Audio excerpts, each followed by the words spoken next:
Back to Brown's Neighborhood Podcast. Man, I found one. I went deep sea diving for this one. And it tried to get off the hook, but I reeled it in. You can look at it and tell it wasn't easy. Boy, it's just like I had to go to Hollywood and get out the studio. But now you're in a new studio down here in Brown's Neighborhood. Boy, look at her. She's something else. Man, I don't even know. Jennifer? Yes. That's her name. Good morning. I almost forgot the girl's name and got her on the cast. How can you forget a star? Man, I don't know. Gosh. That lets you know, boy, it's busy out here in Brown's Neighborhood. A whole lot of things is going on. Just stay tuned. We just getting cranked up. We ain't even got it in gear yet. But once we get it in gear, we're going to be rolling, if y'all know what a stick shift is. So everybody don't know what a stick is. They might not even make them no more. I don't know. Jennifer? Yes, sir. Girl, it's a lot to know about you. There is.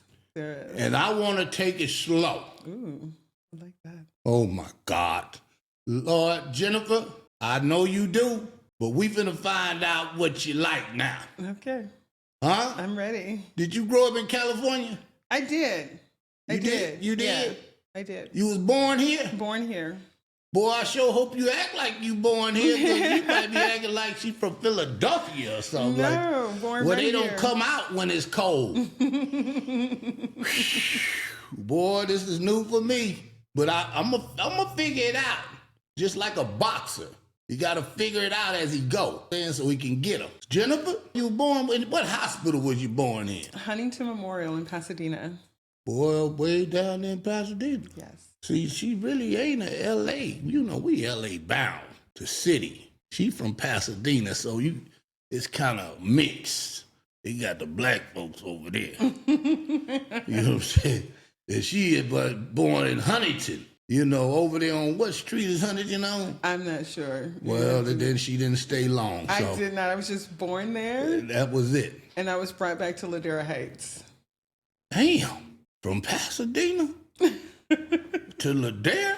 When we get bored in L.A., we just come back to the neighborhood. We don't get to go to Ladera. Who lived in Ladera? So my dad, my father, his name is William Underwood. He was also known as Mr. Dollar Bill.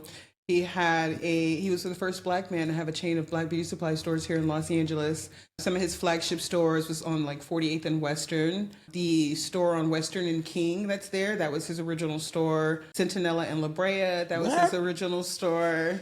Yeah. As a matter of fact, living in Ladera Heights, Doolin, the soul food king, was my next door neighbor. Damn, she come from some money, so I wonder what the hell happened along the way.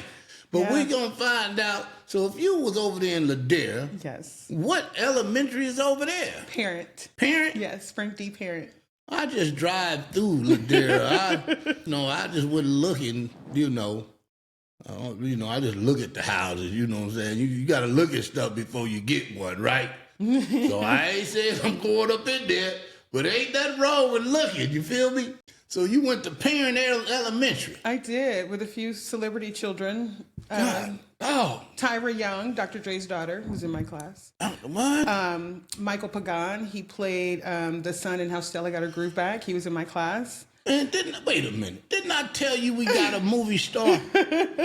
Aaron Afalo from the Denver Nuggets. I believe he played Denver. He was Wow. Hey, wait a minute now. Hold up. How long did you stay at that elementary? I was a parent for 3 years because at that time the riots happened and my father lost the majority of his businesses. I wonder what riot was that? Rodney King? Rodney King riot. Oh, that Rodney King, boy, it wasn't his fault, though. But he helped set it off, because I was in the riot myself. But I don't want y'all to be thinking I was the bad guy. I didn't do nothing to her father's store. I did go in a few of them, but I didn't go in her father's store. You was part of the Kmart crew walking with the TVs. I wasn't doing that. I was the driver. I was the driver. I didn't go in. Because if it was danger, anything went down, they told me just drive off. I'm not even going to lie. I was a child, and I was just hoping that my dad would like, drop his sister off at Toys R Us so I could get... Wow, man, look here, man. Look here. This is gonna be live. It should have been at my podcast at the dark. But since it ain't nighttime, it's daytime, I told her to come on the original, the OG, Brown's Neighborhood. OG. So, did you graduate from Parent? I did not. I actually ended up moving to Ontario, or Rancho Cucamonga, and I graduated from Chaffey High School in Ontario. What made you move there? So after the riots, my father passed away. We moved to Florida, and he built a house in Florida. He built a house in Florida. I stayed with him until I was about 11, and he passed away. And so at that point, my mom had to step in full time and brought me back out to California. Did your mama have any money? Yeah, she was doing well. My stepdad. When you was living with your dad, yeah, was your mom with your dad? No, they were separated. Okay, so did your mama have money like your daddy? Absolutely not. Okay, so you know how that happened, right? You know how that went. I'm gonna tell you, like I was there. When Pops passed, who got all that property? Another woman? So he put everything in my aunt's name, and although there was a will stating that the property was supposed to go to me once I turned 18, I don't know what happened to the paperwork, but some kind of way it sprouted legs and walked off, and I didn't get any of my property inheritance. So you moved with your mom. Yeah. When you was about 11. Yes. And that's over in Rancho. Yes. Actually, we moved to Victorville. Victorville. Yes, it was in the Heights. Well, you should have been ready at Rancho better than Victorville, ain't it? It is. That's why we upgraded to Rancho. Rancho was a huge upgrade for us. Yeah. Big time. You know what I'm saying? You over there in Victorville, that's like coming over to Watts or something. You know what I'm saying? Gang banging and everything down there in Victorville. And that's another reason why we left, because when we were there was like real small population. You know, they hadn't built, the city up just yet. And then once we started noticing everybody from LA was coming up and it was starting to turn into a mini Los Angeles. Yeah, we went back down the hill to Rancho Cucamonga. So let's keep it rolling. Mm-hmm. Did you go to middle school out in the IE? Yes, I did. I went to Victor Valley Junior High School, and then I went to Rialto Middle, where I met my best friend of 30 years. She's still living? She's still living. Still your best friend? Yes, Stephanie. 30 years solid. 30 years. Yeah. Well, we might as well ask you how old you are. I'm a proud 39. I can't wait to get into these 40s. I heard everything is better in your 40s, baby. I'm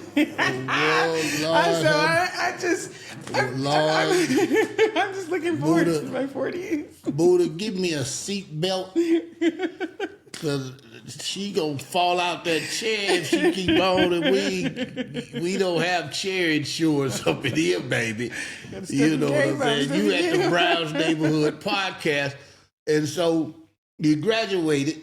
Yes. Well, let me see before you graduated. I always ask people, what happened in high school? What happened in junior high? What did you do? I enjoyed high school. I had a blast. What about middle school? You didn't remember anything about middle school? That's the year that my dad passed away, but he also introduced me into music. So I started playing the clarinet like 6th grade, I was playing softball and stuff like that. So he got me active, got me acclimated with being active. I was a Girl Scout and stuff like that. So when I went to high school, everything was peaches and cream in junior high. Yes, except for his passing. Except for his passing. Yes. You didn't miss no schools? No. I was actually a straight A student on the honor roll. I graduated, yeah. What? I don't think I had nobody on this podcast with a straight A student. Yeah. All my friends from AE, I ain't got them on here yet. Y'all hear me, Charles Drew, AE people, James Wilkes, and all y'all other guys. I want y'all to come on the podcast and tell your story. But there's a reason for that, though. There's a reason why I was a straight A student. What was the reason? So my father did not complete elementary school, and he did what he had to do and learned whatever he had to learn to become a successful businessman out here in Los Angeles, straight from the country. You know what I'm saying? Where your daddy from? Century, Florida. Yeah, it's like right next door to Flemington, Alabama. So, it's still Florida dirt ain't roads. no joke. Red clay that you can still eat, all of that. God, so it went from that to him becoming a businessman. And so, he would drill me with the spelling test. My dad used to make handmade math packets in the summertime and I had to complete a math packet, and I had to read to him while he would be like counting his money every day. Like he had me on hooked on phonics. I was like a math superstar. Wow. He really pressed for me to get an education because he did a hell of a job until he, passed away. He did a hell of a job. Now it was up to you to see what you done all of this. Yeah. And now you get to high school. And so that drive and that motivation is already instilled in me in high school. Even though he had already passed away, it was like my dad worked so hard and strived so hard for me to have a good education, to the point where even though he wasn't physically with me, I knew he was spiritually present, and he would want me to continue. Well, I'm going to find out all that education, did it help you? I'm an educator. School is great. Then get all you can get. But how do you use it once you get out of school? Absolutely. So you were in high school. Was you a straight A student in high school? AB. AB? Mm-hmm. Yes. Good at what you do? Excellent at what I do. And I was fully involved. In the school? Fully involved. Did they have any of that best dressed up in high school? I knew they had it in junior high. They do it in high school too? Absolutely. Were you any of that? I was the top 5. Oh, well, at least you're in the top 5, boy. Look at here, Buddha. Yeah. You hear that? Top 5. Boy, when I was in school, they couldn't find me. It wasn't no number for me. I don't know. I was maybe in like the top 50 or something like that. I'm like my boy Shador. My boy Shador, I don't know, boy, he's down the line, but we bad though. We shine after all of that. See? Yeah. So Shador, let's get it, baby. Y'all forgive me. This podcast, talking about Shador Sanders. I'm for Shador 100%. Okay, that's awesome. I'm with the Sanders family, even though I'm a Brown. Okay. You feel me? You graduated. Yes. Did you graduate any honors? Yes. Don't make nothing up. I didn't. Okay. I just graduated, like everybody else. All A's, 1B. God. Damn, always want to be. Did you go to college? I did go to college. You did? Yes. Boy, look at here. Wait a minute. What college you went to? I went to a few. Oh, man. Well, let's get to the first one. You feel me?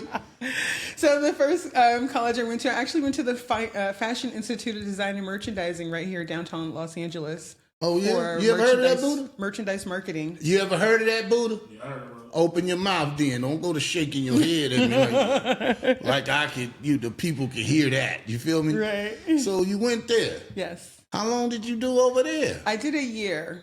A year? Yes. Well, that wasn't very long. No, it wasn't. Did you learn anything over there? Yeah, I learned color theory. You learned what? Color theory. I learned color theory. I learned a lot about how to market products. I learned a lot about the different retailers and what they're good at. Like, for instance, Walmart is great at having everyday low prices. But Target is better at having like sale prices, items that are like on sale. So that's the difference between the two. If you want something that's always going to be at a low price, you shop Walmart. If you want to find a product of I don't want to say a better value, but a higher value, and to get it at a good sale price, you're going to go to Target. Okay. Same thing like with Costco. They have like one thing they only have one kind of ketchup, one kind of mayonnaise. You right about that. So they can make shopping simplistic. So you're not standing in the aisle like, do I get Hunt's or do I get Heinz or do I get Kroger or do I get? They take all the guessing out for you. Well, they got most of their brands in they store. Costco will have your brand for a minute, Kirkland, and then it's gonna go Kirkland on you. That's right, Kirkland for Girl, sure. Well, at least you. Hey, I'm gonna find out more. But at least you got some things down. So you went there for a year. Yes. And after that, what did you do? Were you working in between that time of going to school? I was. Yes. What kind of work did you do?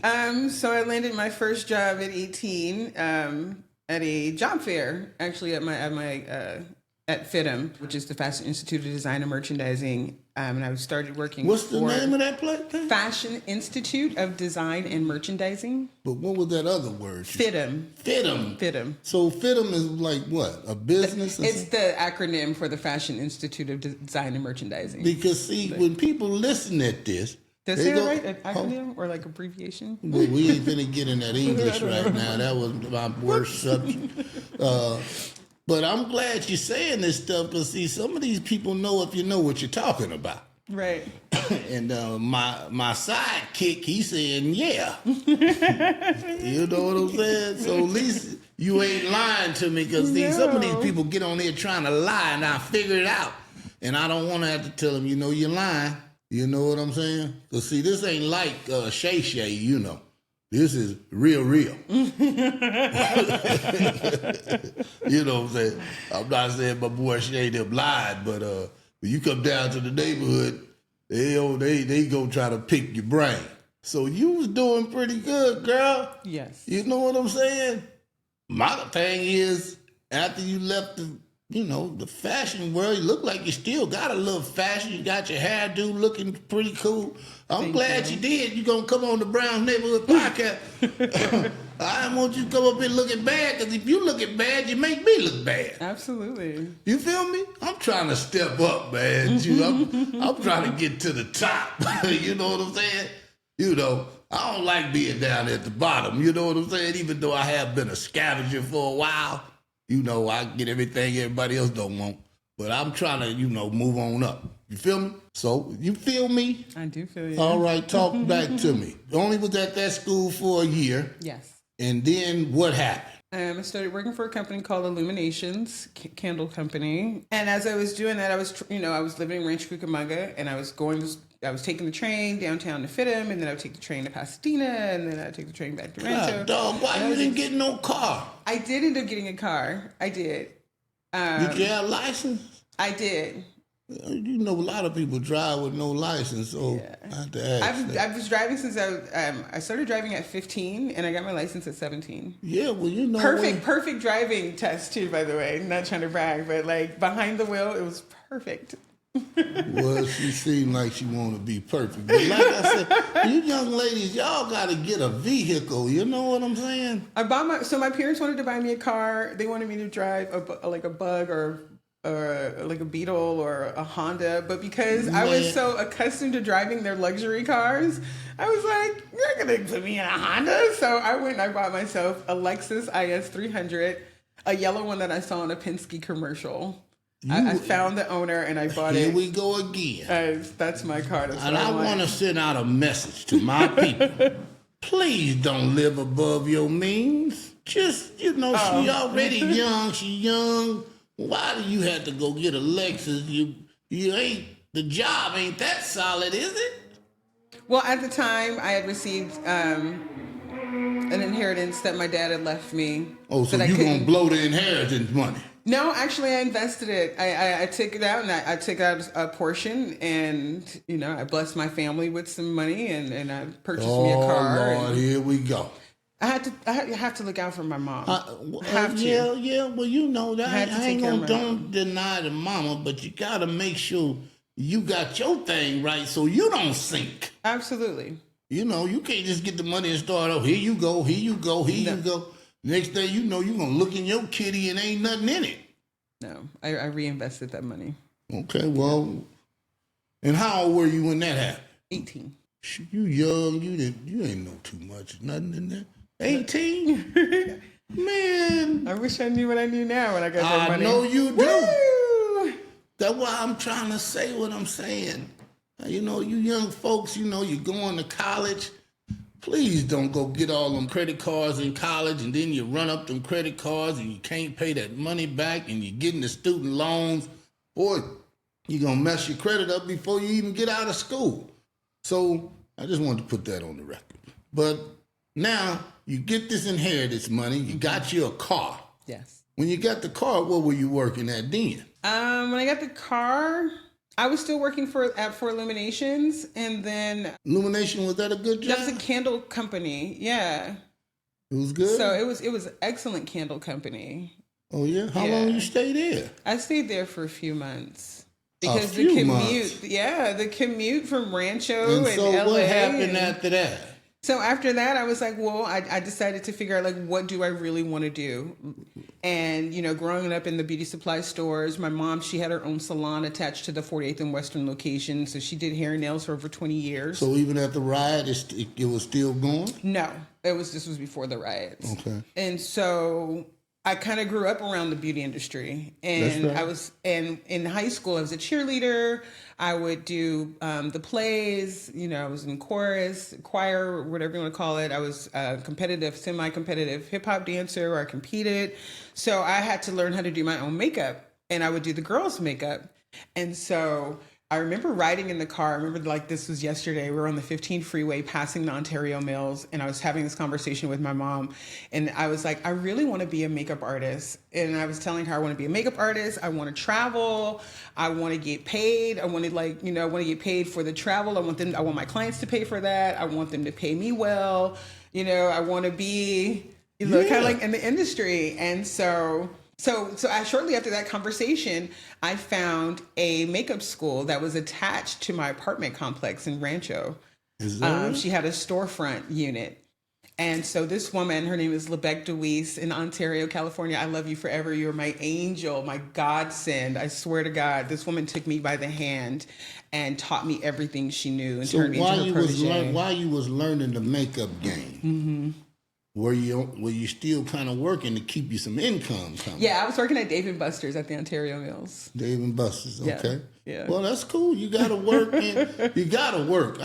I'm a big advocate of still working until you can figure out what your dream really is. Absolutely. You can't go and I'm just dreaming and no work. Right. So that was cool. With Dave & Buster work, you got to keep some money coming in.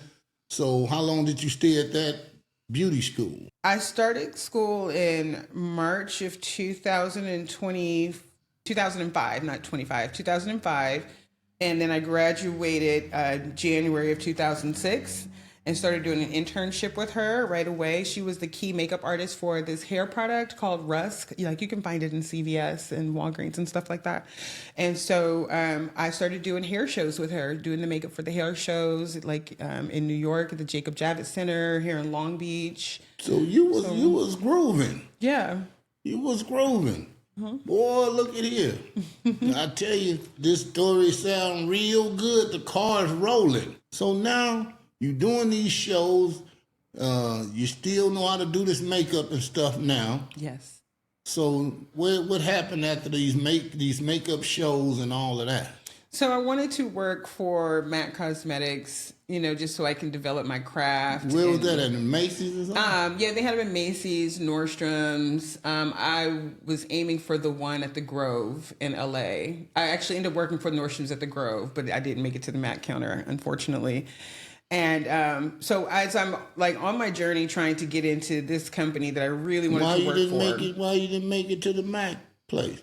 Because it wasn't meant to be. God had other plans. Had another plan. God had amazing plans. So you've been doing some amazing things? Yes.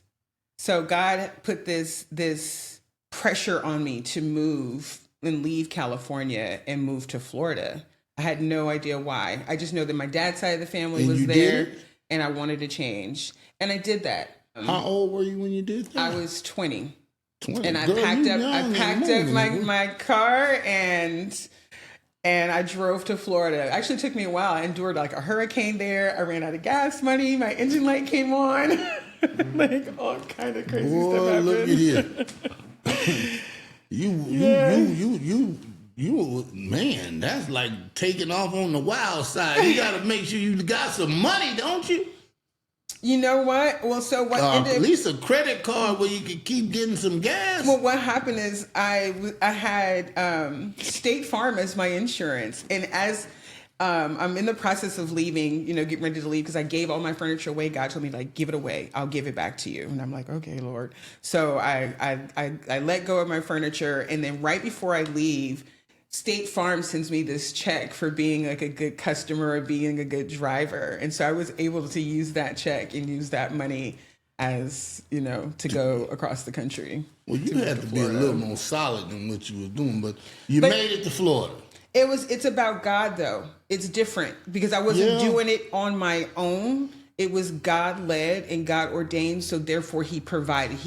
The provision was taken care of. He provided. I made it from point A to point B, regardless of what I had in my pocket or in my bank account, because that was what God had for me at that time. Okay, well, I ain't gonna knock nothing God doing, but I'm just saying, boy, A lot of people say God say this and God say that, and I mean, but I ain't gonna go there. You made it.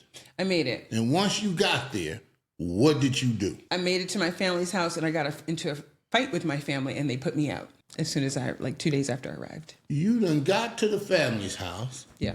And you done got put out in 2 days. Yes. What could somebody do to make the family mad and kick them out? They said that I thought that I was better than them because of the way I carried myself, because I spoke and act like a white girl. Oh, you act like a little white girl, or you talk like a white girl. And I was like, what is that supposed to mean?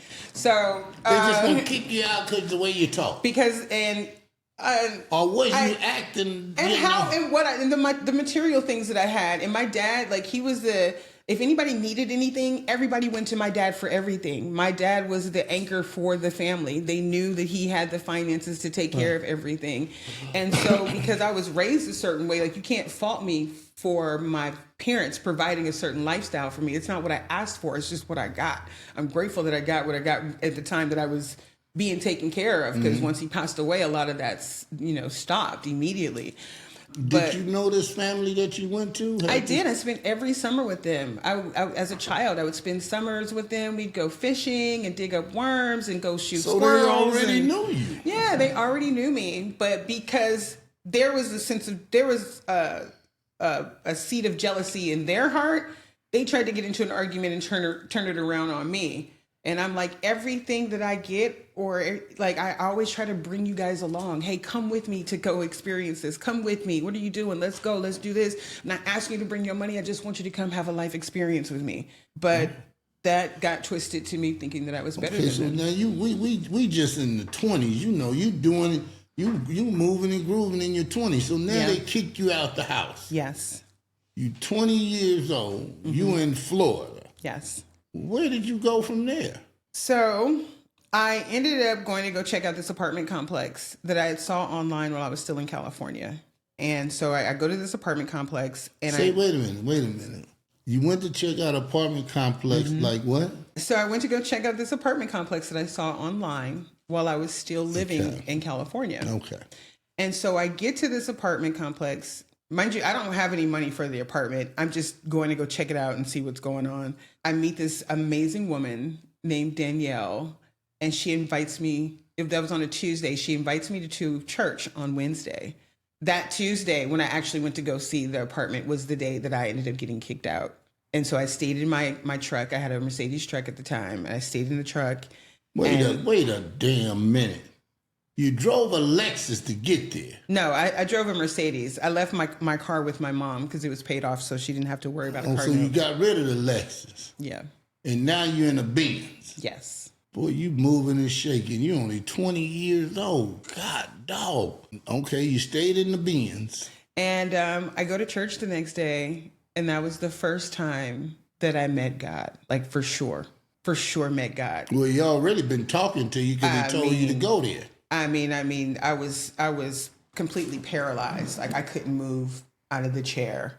And this woman goes to reach out to lay hands on me, but before she could even make it to me, I fell out under the power.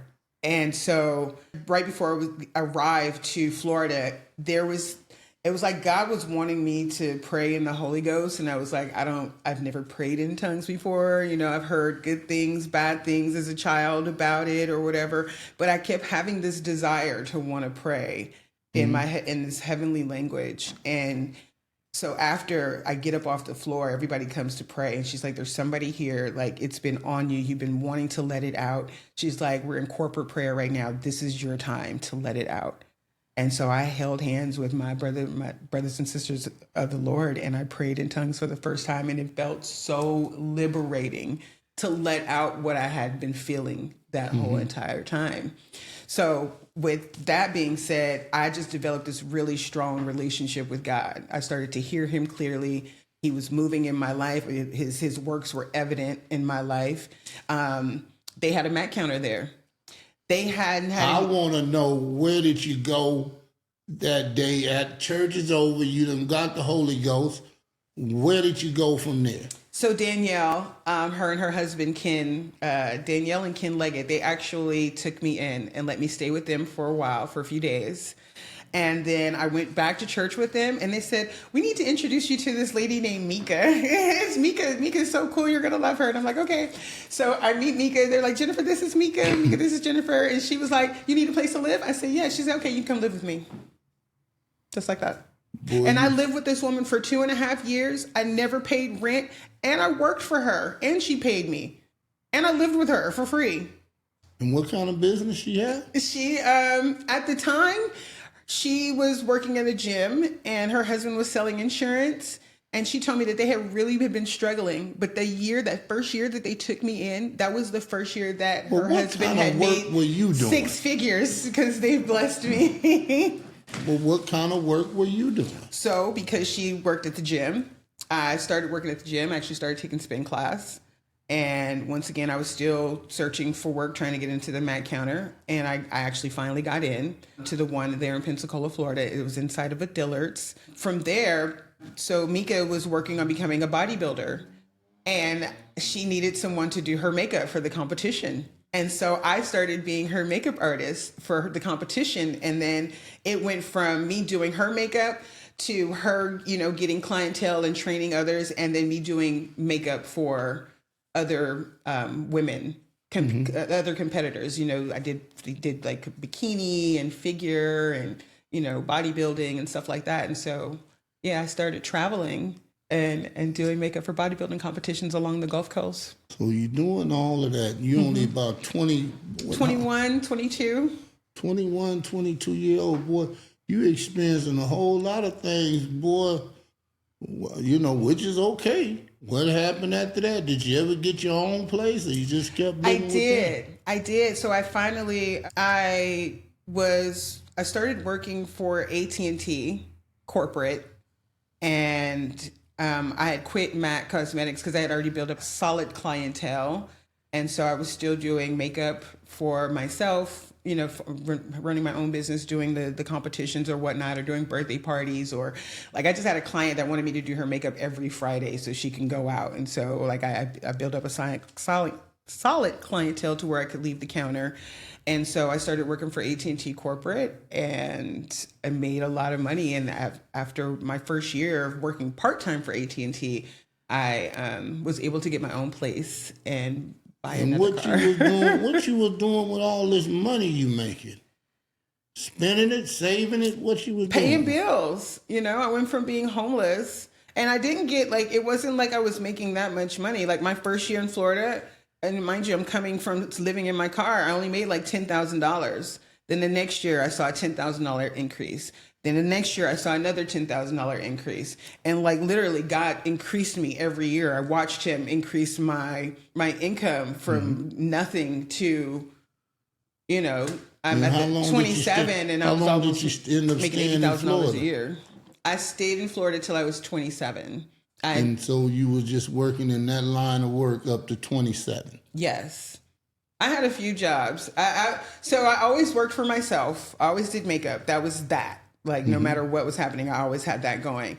But then I was working I worked for like Regions Bank, and I worked for Coach, and I worked, once again for AT&T. So you was just moving. Yeah. I was. But my solid place was makeup and AT&T corporate. Okay. And how long did you stay with AT&T? I stayed with AT&T for, I don't want to lie, for 3 years, because I left because I ended up getting pregnant, and I had to leave because I got extremely ill during my pregnancy. Did you have a baby? I did. So how many children you got? I have 4. You have 4 children? Yes. Okay, so you had these babies. Yes. And now how old were you when you had them twins? I was 28. 28. Mm-hmm. You were still in Florida? No, I actually moved home to California because I was severely ill. So when you moved back to Cali, that's when you got pregnant and had the kid? No, I got pregnant in Florida, and once I was enduring a very rough pregnancy, you came here. Then I came back home because I needed my mother.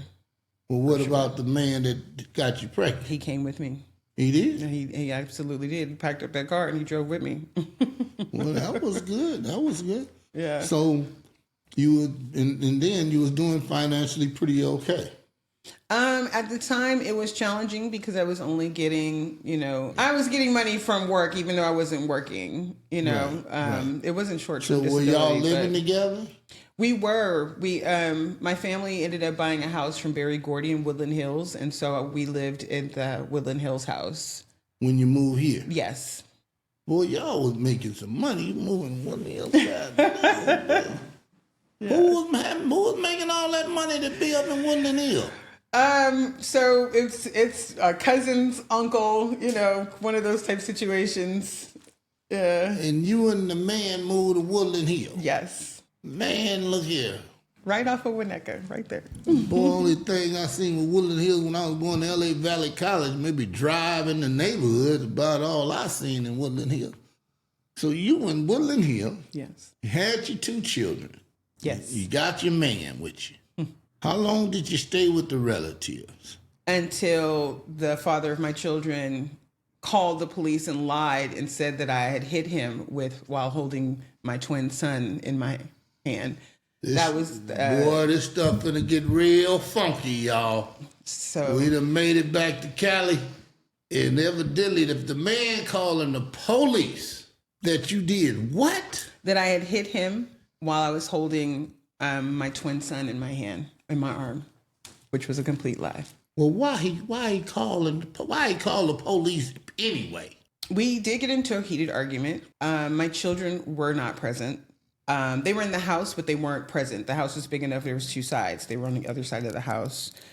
And we did physically get into it. And I did thrash him with a hanger, with a plastic hanger. You hit him in his head with it? No, I hit him like his shoulders, his arm with it. I mean, damn. Because I was 6 months pregnant with the twins, and he had told me he was in the process of a divorce. He was just waiting on the paperwork to finalize. And I found out that he had actually never even spoken to his wife about a divorce. So here I am I have these 2 kids with this married man. Well, y'all finna make my head spin like a spinning top. You ever seen a spinning top, Buddha? Yeah. So, did you hit him before the kids or did you hit him after the kids? Both. No. Now this nigga, now y'all gonna make me get real funky because I'm trying to be nice about the situation. No. Wait a minute. It was after. No. Wait a minute. You done brung him here to California from Florida. Mm-hmm. Y'all getting into it in these people's house. Mm-hmm. You done hit him once before you had the babies. Yes. Why y'all getting busy? Because he was living off of me. Like literally, I was taking care of all the bills. You're driving my car. I'm pregnant, deadly ill with your kids. Well, let me ask you a question. And you're busy picking up women's house, picking up women in my car. You're going to these women's houses to go hang out with them. Like, but and then you get paid, and I don't. We have these 2 babies. How you get paid? Because he worked for a plumbing company because my stepdad's a contractor. He hooked him up with this plumbing job. I thought you was supposed to say the nigga an escort or something. No, he might as well be the way that he was moving around. But so he was a plumber. He's a skilled plumber. Yeah. Before you left Florida, he was a plumber. No, before I left Florida, he worked in the restaurant industry. But he didn't have a job when he came out here, and so my he started helping out as my family plugged him in with some people that we know. Okay. I'm just trying to keep up. So your family hooked him up as working at a plumbing company. Mm-hmm. He using your car. Mm-hmm. You pregnant. Mm-hmm. He in the neighborhood down there in the top neighborhood in Woodland Hill, doing plumbing in 2 ways. He fixing the plumbing and plumbing the women. Mm-hmm. How did you find out he was doing that? Well, we ain't got to get deep into that, but you figured out he was cheating. Yes. And you pregnant. Yes. While I was pregnant and then afterwards. Well, I might have hit him too. If you want to get real, I wonder why you hitting the man and why. I was really ill throughout my twin pregnancy. Like, people don't understand. There's more than just morning sickness out there. There's this whole condition called hyperemesis gravidarum. Actually, Princess Kate had it. The royals or whatever. Yeah. It's morning sickness time 1,000. Wow. It's to the point where People like, oh, just eat a cracker and drink some ginger ale. Like, don't you know if I could do that, I would have done that already instead of going through all this torment. But I couldn't keep anything down, not even my own saliva. I was throwing in my own bile acid. Once I was out of that, I started throwing up blood. I went throughout my entire twin pregnancy and I only gained 1 pound, 1 pound, 2 babies. I was ill. I was extremely ill. And then when we moved out here, a week after we arrived to California, I was hit by a drunk driver on the 405 freeway next to the Howard Hughes exit. So now, not only am I ill carrying my children, I just had this major car accident. And you're out and about spending your money and riding women around in the car while I'm literally... Yeah, he was a cold... I've taken out money out of my 401k to help him out with his kids. Like everything was coming from me and my family. I was providing everything for this man. So for you to leave me at home in such a vulnerable, delicate state, so you can go get high and go sit in the car with the next woman. Getting high too? Yeah, he was getting high and he was getting drunk and he'd get violent and belligerent when he was drunk and everything. It was rough. It was really, really rough. So a hanger is nothing compared to the things that you were putting me through consistently. And it was just, I had enough at that point. That day I had enough. But for him to call and tell the police that and lie about having my son there, I ended up going to jail that night. That was actually 4th of July weekend, 2013. 12, 14, 13. Yeah, I had my twins in 2013. It was 4th of July weekend. Yeah, the police came and I was laying in the bed with my twin daughter and they pulled me out of my bed and took me to jail that weekend. And because he had a warrant for his arrest in Florida for not paying child support for his other kids, they took him in. And at that point, that's where we lost my twins to the system. Wow. Man, this... I'm thinking we smooth selling, and boy, everything got deep quick. Yeah, real deep, real quick, man. I mean, he drinking, getting high on whatever it might be. Woman at the house pregnant, going through.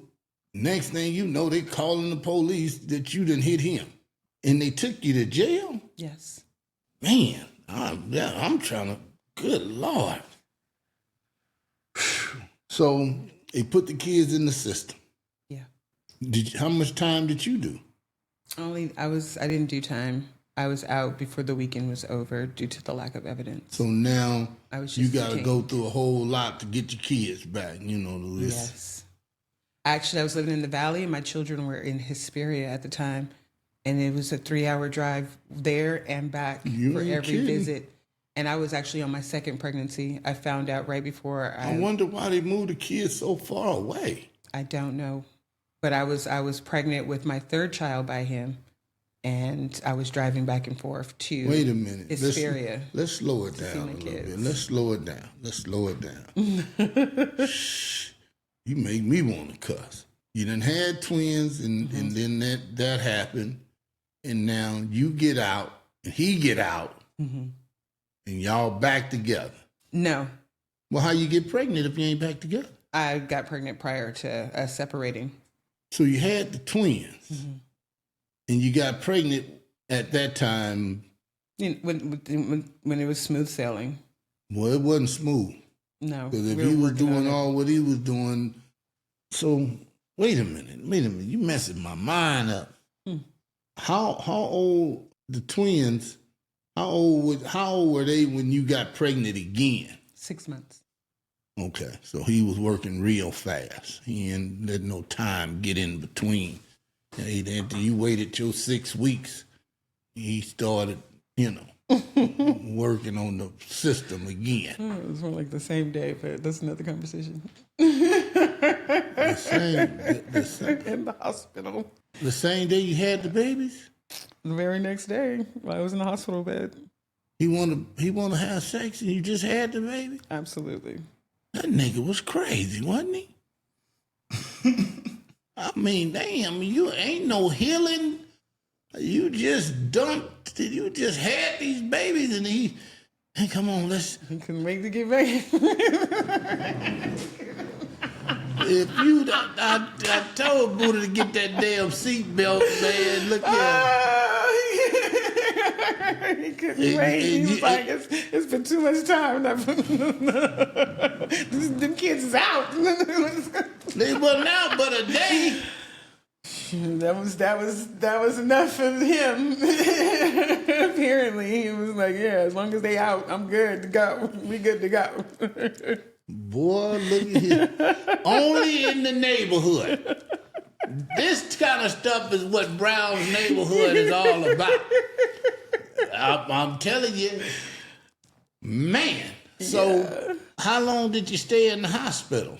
I stayed in the hospital for like 3 or 4 days. 3 or 4 days? So, he wasn't trying to do it every day, was he? It'd be, I mean, before you even get, man, the man got to at least let you get home. I mean, God. I ended up pregnant with our third child 6 months after I had twins. No, it was every day. Every day. Sometimes I'd be asleep and he would wake me up out of my sleep and turn me over like, yes, I need that now. What are you talking about? We can get into an argument and be mad at each other. He's like, forget that argument. Roll over. Well, that nigga was busy because he was getting the neighborhood too. He was in the neighborhood, man, doing plumbing and riding. Boy, y'all, I guess y'all was young and he was crazy. He was fixing all the pipes in the neighborhood. Man, look here. If he want to do it right after you had the babies, he ain't let nothing heal. He ain't let it get cleaned out good or nothing. It still got afterbirth in it. And this fool talking about come on. Yeah, he couldn't wait. I mean, I can't be mad at him. I mean... Man, look here, man. Look here, bruh. Look here. No. I'm thinking I'm starting a real civilized podcast. And now it seems like I done got in a boat that I gotta fix holes and everything else. Shoot. Oh, Lord have mercy. You pregnant again. I'm pregnant again. Here come the third child. Yeah. So I'm pregnant with this third child. I still have the hyperemesis gravidium throughout this pregnancy. That one too, or both of them? Yeah, with both. With all three of my pregnancies, I've had it. Like I cannot work. I can't barely get out of bed. I can't. So let me say this: it's bad. When you pregnant like that, do he still want to hit it? And you already like God, you. He still won't, and you just, do you ever feel good? I mean, baby, go get in the tub and soak, and do you feel better or something like that? I did that too. He would bring me baths and stuff like that. Yeah, it seems like he don't care what kind of pain you in. Just roll over. Smoke a little weed and have a little cocktail and, you can get to go. Well, you know that nigga like to drink. You already say get drunk. Yeah. Well, when people get drunk, they don't care what they do. Right? You had you one. You brung him all the way back from Florida, too. I don't know if you should have left him in Florida. I don't know. I don't want to say. No, I should have left him in Florida. Man, the way it sounds. This cat. For sure. So how many babies you had with him? 3. Twins and one more? Yes. And then you got photo, right? Yes. Okay, so. I ended up getting married and having a child with my husband. You got rid of him, though?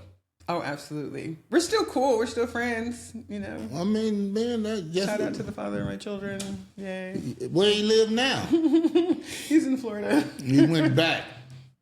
He was still married anyway, That part right there. He was still married and moved out here with her and planted all kind of seeds and then ran. Yeah. That broke my heart. I was in ministry school. His parents were pastors. They had a church. You know what I'm saying? He's a pastor's son. He started out with all of that good word of God and let's pray together and let's read together and let's do all of that. They still do. They still all of that. But he also had a hidden agenda as well. Just so you know, they still do that today. Yeah, I'm aware of that. You know what I'm saying?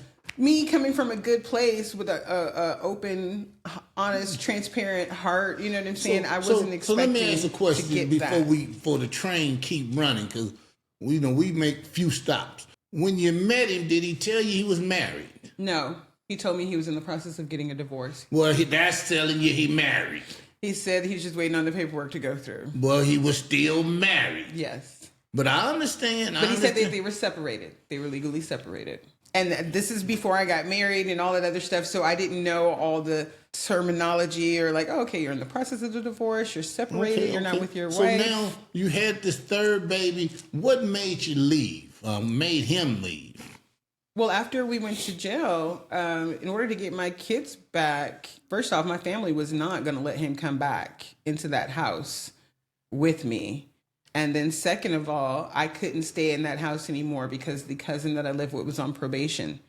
So I had to move out. I actually ended up moving into a homeless shelter, LA Family Housing in North Hollywood to get my kids back and to get housing. See, boy, you see how things can happen real fast. I went from living in Woodland Hills from a mansion, from $1 million house straight to a homeless shelter. Absolutely. Wow. And then you got to make them sacrifices to try to get your kids back. Yes.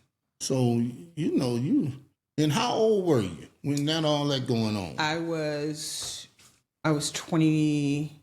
Naomi was born, so I was 29, 30. Yeah, so just imagine, she ain't even really 30 yet, and all this going on. Well, you had to be strong. Yeah, because he came to visit the homeless shelter to see if he was going to try to work things out. He did. But he had found another woman that was willing to take care of him, so he left me with... Out here? He left me... No, in Florida. He found another woman. How could you find these women so fast? He must have been a hell of a dude. He had a type. What kind of type is that? Blasian. Black and Asian women. And wait a minute. What you call them? Blasians. Blasians, huh? Yeah, black and Asian. Booty, you heard that? Yeah. Why ain't I heard of nothing? It says black and Asian girls just mixed. Yeah, Blasians. Yeah. I ain't heard of it, bruh. Oh, yeah. I ain't that homebound. He had a type. Yeah. Well, what type were you? Not that type. Oh, after that, he went blazing. He got a woman that he was in love with during high school during his high school years. And then he found in when she was single and available and all that other stuff. And so he left me and 2 one-year-old twins and a 1-month-old baby girl in a homeless shelter. And remind you, at that time, I was getting no income because county wouldn't give me $1 because I had an old bank account from when I worked at a bank in Florida, like 10 years prior, or not even 10 years, I'd say 8 years prior. And so I literally was homeless at a homeless shelter with my 3 babies with no income. Wow. And he left, and he just boned out, left his 3 kids. Yeah, he left us, and I had to figure it out. That was my first time being introduced to poverty and welfare and all of that. You know what I'm saying?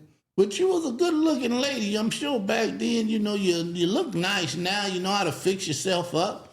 I'm sure when you was younger, when you're younger, you really own it. You know what I'm saying? Yeah. You know what I'm saying? Now you didn't feel had a few bumps and bruises now, but literally. You still, literally. It ain't impossible to get back.